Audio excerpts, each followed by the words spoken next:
Salam saudari mencari jejak kasih Allah. Semoga kasih karunia, rahmat, dan damai sejahtera dari Allah Bapa dan Kristus Yesus Tuhan kita menyertai kita. Saudara-saudari, pada kesempatan ini saya menyapa saudara-saudari dengan salam yang selalu digunakan oleh Rasul Paulus dalam setiap pembukaan surat yang ditulisnya kepada para jemaat yang dia tuju.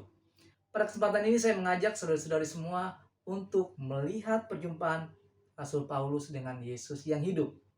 Saudara-saudari, Paulus sebelumnya bernama Saulus.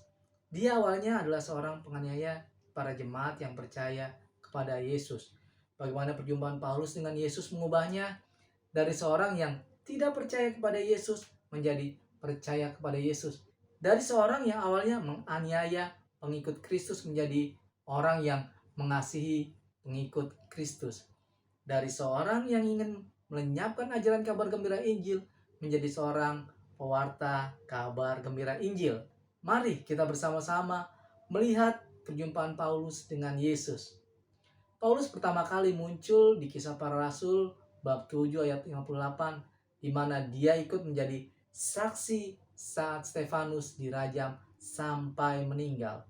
Dan Paulus setuju dengan hal tersebut.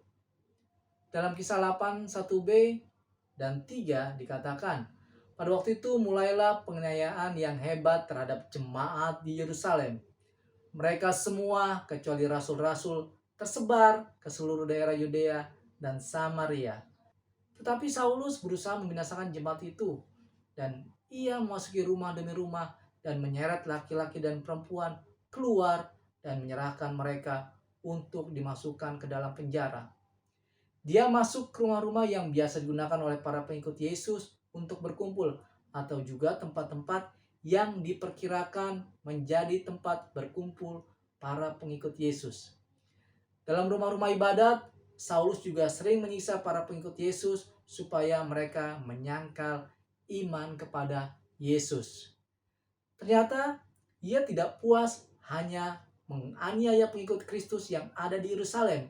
Saulus yang hatinya berkobar-kobar menghadap imam besar dan meminta surat kuasa daripadanya untuk dibawa kepada majelis-majelis Yahudi di Damsyik, supaya jika ia menemukan laki-laki atau perempuan yang mengikuti jalan Tuhan Yesus, ia bisa menangkap dan membawa mereka ke Yerusalem. Namun dalam perjalanannya ke Damsyik, ketika ia sudah dekat dengan kota itu, tiba-tiba cahaya memancar dari langit dan mengelilingi dia. Ia rebah ke tanah dan kedengaranlah olehnya suatu suara yang berkata kepadanya, "Saulus, Saulus, mengapa engkau menganiaya aku?" Saulus menjawab, "Siapakah engkau, Tuhan?" Kata Yesus lagi, "Akulah Yesus yang kau aniaya itu. Tetapi bangunlah dan pergilah ke dalam kota. Di sana akan dikatakan kepadamu apa yang harus kau perbuat."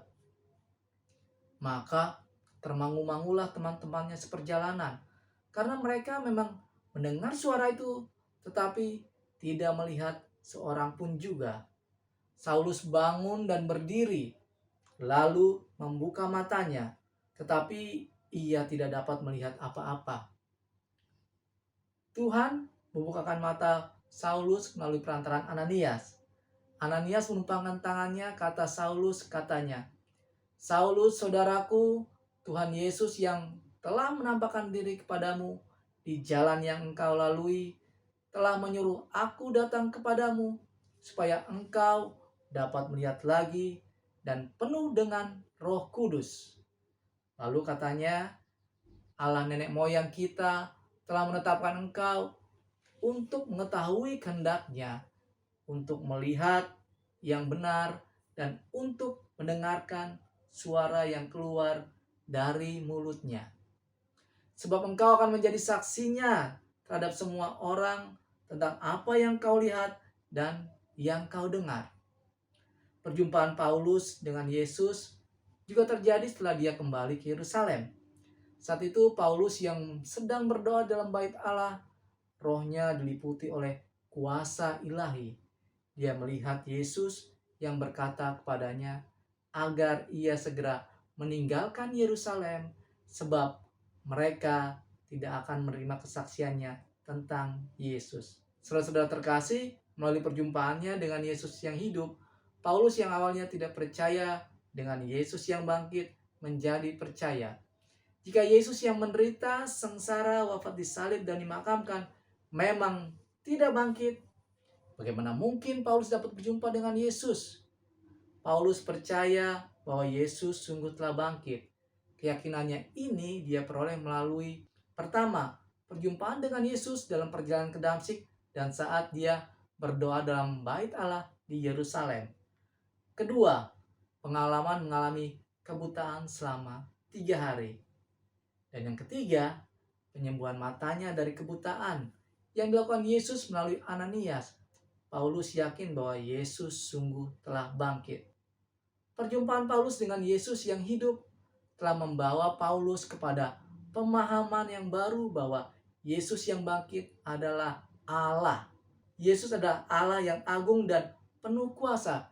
Yesus adalah Allah yang membuka matanya untuk dapat melihat lagi. Bukan hanya membuka mata jasmani sehingga ia dapat melihat orang-orang dan alam sekitar, namun juga Yesus membuka mata rohaninya sehingga Paulus dapat melihat kebenaran Injil. Saudara-saudara terkasih, sebuah pertanyaan sederhana bisa kita tanyakan kepada diri kita masing-masing dan ini boleh menjadi sebuah refleksi kita sepanjang hari ini. Pertanyaannya adalah, kapan terakhir saya sungguh-sungguh telah berjumpa dengan Yesus yang hidup dalam diri saya? Semoga saya dan saudara-saudari semua selalu dapat melihat kasih dan kuasa Tuhan dalam hidup kita. Semoga saya dan saudara-saudari selalu menjadi saksi-saksi Yesus yang hidup dan mewartakan kebaikan Allah dalam perjalanan hidup kita. Dan semoga Allah selalu memberkati kita dan keluarga kita. Salam.